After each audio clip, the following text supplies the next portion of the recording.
Anjitha Nair variety വ്ലോഗ്സിലേക്ക് എൻ്റെ എല്ലാ കൂട്ടുകാർക്കും സ്വാഗതം. ഞാനിന്ന് നിങ്ങളുമായിട്ട് ഷെയർ ചെയ്യാനായിട്ട് പോകുന്നത് ഞങ്ങൾ ഇന്നെല്ലാവരും കൂടെ നാലമ്പല ദർശനത്തിന് പോവുകയാണ്. കോട്ടയം ജില്ലയിലുള്ള നാലമ്പല ദർശനത്തിനാണ് പോകുന്നത്. അപ്പം ഞാൻ ഇതുവരെ അവിടെ പോയിട്ടില്ല കേട്ടോ. അപ്പം ജീവിതത്തിൽ ആദ്യമായിട്ടാണ് അവിടെ പോകുന്നത്. അപ്പം ഞങ്ങളുടെ അയൽക്കൂട്ടക്കാരെല്ലാവരും കൂടെയാണ് പോകുന്നത്. എല്ലാവരും എന്താ ഈ കളർ കേട്ടോ, പച്ച ബ്ലൗസും സെറ്റ് സാരിയാണ് പറഞ്ഞിരിക്കുന്നത്. ഒരുപാട് ആൾക്കാരൊന്നുമില്ല ഞങ്ങൾ കേട്ടോ, കുറച്ച് പേർക്കൊക്കെ വയ്യാത്തവരുണ്ട്. അപ്പം അവർ ഒന്നും വരുന്നില്ല എന്ന് പറഞ്ഞു. അല്ലാത്തവരൊക്കെ കൂടിയാണ് പോകുന്നത്. അപ്പം ശരിക്കും പറഞ്ഞു കഴിഞ്ഞാൽ നാലമ്പല ദർശനം എന്നൊക്കെ എല്ലാവരും കേട്ടിട്ടേ ഉള്ളല്ലേ. ശരിക്കും കുറേ പേർക്കൊന്നും അത് എന്താണെന്ന് ഒന്നും അറിയത്തില്ലല്ലേ.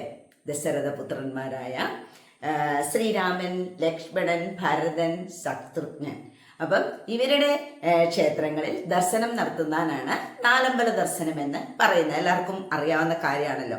അപ്പം നമ്മൾ ആദ്യം പോയിട്ട് ശ്രീരാമൻ്റെ ക്ഷേത്രത്തിൽ തൊഴുതതിന് ശേഷം ലക്ഷ്മണൻ, ഭരതൻ, ശത്രുഘ്നൻ അവിടെ എല്ലാം തൊഴുതിട്ട് തിരിച്ചു വീണ്ടും ശ്രീരാമക്ഷേത്രത്തിൽ വന്ന് തൊഴുത് കഴിഞ്ഞാലേ നാലമ്പല ദർശനം പൂർത്തീകരിക്കൂ എന്നാണ് പറയപ്പെടുന്നത്. എന്തായാലും ഇന്ന് അവിടെ പോകാനുള്ള ഒരു ഭാഗ്യം കിട്ടിയതിൽ ഒരുപാട് സന്തോഷിക്കുന്നു ഞങ്ങൾ. അപ്പം ഇവിടുന്ന് ഒരു 5:30 ആകുമ്പോൾ ഇറങ്ങാമെന്നാണ് വിചാരിക്കുന്നത്. മണി 5 ആയതേ ഉള്ളൂ. അപ്പം 5:30 ആകുമ്പം ഒരു 5 മിനിറ്റ് ദൂരമുള്ളൂ ചേച്ചിയുടെ വീടിനടുത്ത്. അവിടെ എല്ലാവരും കൂടെ ചെല്ലണം. അവിടെയാണ് വണ്ടി വരുന്നത്.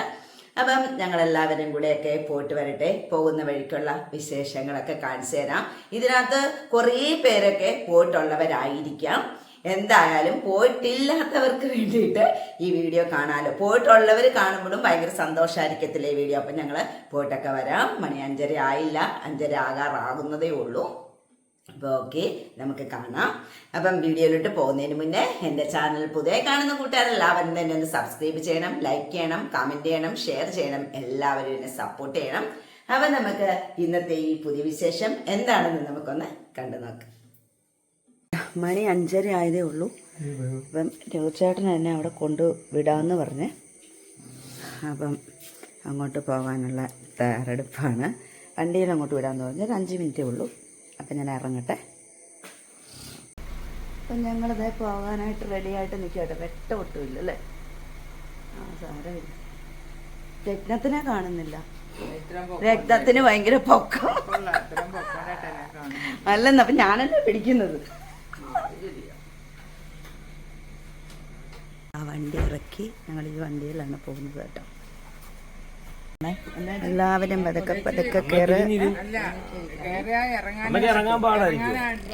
ഇറങ്ങാൻ എളുപ്പത്തിനിരിക്കണേ.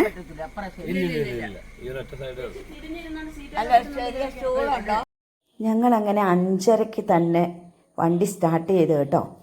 അപ്പം ഞങ്ങളിപ്പം തണ്ണീർമുക്കമായി. നമ്മൾ വൈക്കം വഴിയിലാണ് പോകുന്നത്.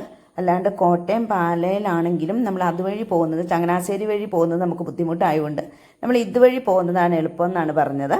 അപ്പം നമ്മുടെ കൂട്ടത്തിലുള്ള, ഞങ്ങളുടെ അയൽക്കൂട്ടത്തിലുള്ള ഒരു ചേച്ചിയുടെ മരുമോൻ്റെ വണ്ടിയാണിത്. അപ്പം സുരേഷ് എന്നാണ് എൻ്റെ പേര്. അപ്പം അതാകുമ്പോഴത്തേക്കും നമുക്ക് എല്ലാ സ്ഥലങ്ങളിലും ഇങ്ങനെ എപ്പോഴും ഓട്ടം പോകുന്നതുകൊണ്ട് എല്ലാ സ്ഥലങ്ങളും നല്ല പരിചയമൊക്കെയാണ്. അതുകൊണ്ട് പുള്ളിയുടെ വണ്ടിയിലാണ് ഞങ്ങൾ പോയത്. അപ്പം എന്താ, ഞങ്ങൾ ആദ്യം ചെന്നത് രാമപുരം ശ്രീരാമസ്വാമി ക്ഷേത്രത്തിലേക്കാണ്.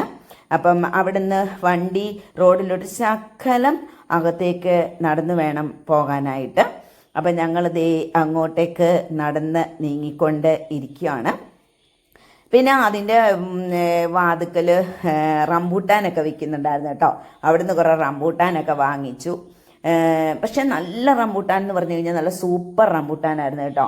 ഇത് തന്നെ സൈസ് 2 എണ്ണം ഉണ്ടല്ലോ, വരിക്കയും കൂഴയെന്നൊക്കെ പറയും. പക്ഷെ അത് വരിക്കായിരുന്നു, നല്ല നല്ല വലിപ്പമുള്ളതൊക്കെ ആയിരുന്നു. അപ്പോൾ ഞങ്ങൾ ശ്രീരാമസ്വാമി ക്ഷേത്രത്തിൽ കയറി. വലിയ ക്യൂ ഒന്നും ഇല്ലായിരുന്നു കേട്ടോ. ഇപ്പം കർക്കടകം തീരാറായതുകൊണ്ട് വലിയ പ്രശ്നമൊന്നും ഇല്ലായിരുന്നു. പിന്നെ അവിടെ ഞങ്ങൾ തൊഴുതു, വഴിപാടൊക്കെ കൊടുത്തു. അത് കഴിഞ്ഞ് അടുത്ത നമ്മൾ വന്നത് കൂടപ്പാലം ശ്രീ ലക്ഷ്മണസ്വാമി ക്ഷേത്രത്തിലേക്കാണ്. അവിടെയും വന്ന് ഞങ്ങൾ വഴിപാടൊക്കെ കഴിച്ചു. അവിടെ ഒരു ഹനുമാൻ സ്വാമിയുണ്ട്. ഹനുമാൻ സ്വാമിയെ കണ്ട് തൊഴുത് അവിടെ ഹനുമാൻ സ്വാമിക്ക് വെറ്റിലമാലയെല്ലാം കൊടുത്തു. ശ്രീരാമസ്വാമി ക്ഷേത്രത്തിലെ പ്രധാന വഴിപാട് അമ്പും വില്ലുമാണ്. ഇത് കണ്ടോ ക്യൂ നിൽക്കുവാണ്. പക്ഷെ വലിയ ക്യൂ ഒന്നുമില്ല, അത് നട അടച്ചിരിക്കുന്നതുകൊണ്ടുള്ള ക്യൂ ആണ്. പക്ഷെ പെട്ടെന്ന് നമുക്ക് നട തുറന്നു കഴിഞ്ഞതിന് ശേഷം പെട്ടെന്ന് ക്യൂ നീങ്ങുന്നുണ്ടായിരുന്നു, കുഴപ്പമൊന്നുമില്ലായിരുന്നു കേട്ടോ.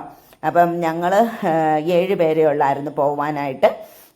ആ ചേച്ചിമാർക്കൊക്കെ കാലുവേദനയൊക്കെ ഉണ്ട് കേട്ടോ, എങ്കിലും അവരാരും അതൊന്നും വകവെക്കാതെ ഞങ്ങളുടെ കൂടെ അവർ തൊഴാനുമൊക്കെ നടന്ന്, പിന്നെ പ്രായമുള്ളവരാകുമ്പോൾ അവർക്ക് കാലിന് വേദനയൊക്കെ കാണുമല്ലോ. പക്ഷേങ്കിൽ ഞങ്ങളെല്ലാവരും അങ്ങോട്ടും ഇങ്ങോട്ടും പിടിച്ചും ഒക്കെ എല്ലാവരെയും സഹായിച്ച് ഞങ്ങൾ എന്തായാലും നന്നായിട്ട് തന്നെ തൊഴുതു കേട്ടോ. നന്നായിട്ട് തൊഴുതെന്ന് വെച്ചാൽ നന്നായിട്ട് തൊഴുതു. പിന്നെ ലക്ഷ്മണ സ്വാമി ക്ഷേത്രത്തിൽ അകത്ത് കയറിയിട്ട് കുറച്ചങ്ങോട്ട് നടക്കാനായിട്ടുണ്ടായിരുന്നു കേട്ടോ. ഈ കാല് വേദനയൊക്കെ ഉള്ളവർക്ക് കുറച്ച് ബുദ്ധിമുട്ടുണ്ട്, അല്ലാണ്ട് പ്രത്യേകിച്ച് വലിയ പ്രശ്നങ്ങളൊന്നും ഇല്ലാതെ തന്നെ ഞങ്ങളെല്ലാം തൊഴുത് ഇറങ്ങി.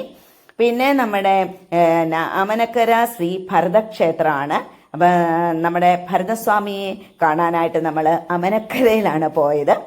പിന്നെ നമ്മൾ പോയത് മേദിനി ശ്രീ ശത്രുഘ്ന സ്വാമി ക്ഷേത്രത്തിലേക്കാണ്. എന്തായാലും ഈ 4 അമ്പലത്തിലും ദർശനം കിട്ടിക്കഴിഞ്ഞ് നമ്മൾ 4 അമ്പല ദർശനം എന്ന് പറയുന്നത്. അപ്പം നമ്മൾ ഇവിടെ എല്ലാം തൊഴുന്നതിന് ശേഷം വീണ്ടും നമ്മൾ ശ്രീരാമസ്വാമി ക്ഷേത്രത്തിലേക്ക് പോകും, രാമപുരത്ത്. അവിടെ ചെന്ന് കഴിഞ്ഞാൽ മാത്രമേ നമുക്ക് തിരിച്ചവിടെ ചെല്ലണം. ചെന്ന് കഴിഞ്ഞാൽ മാത്രമേ നമുക്ക് 4 അമ്പല ദർശനം പൂർത്തീകരിക്കാനായിട്ട് പറ്റൂ എന്നാണ് പറയപ്പെടുന്നത്. എന്തായാലും ഞാൻ ആദ്യമായിട്ടാണ് കേട്ടോ 4 അമ്പല ദർശനത്തിന് പോകുന്നത്.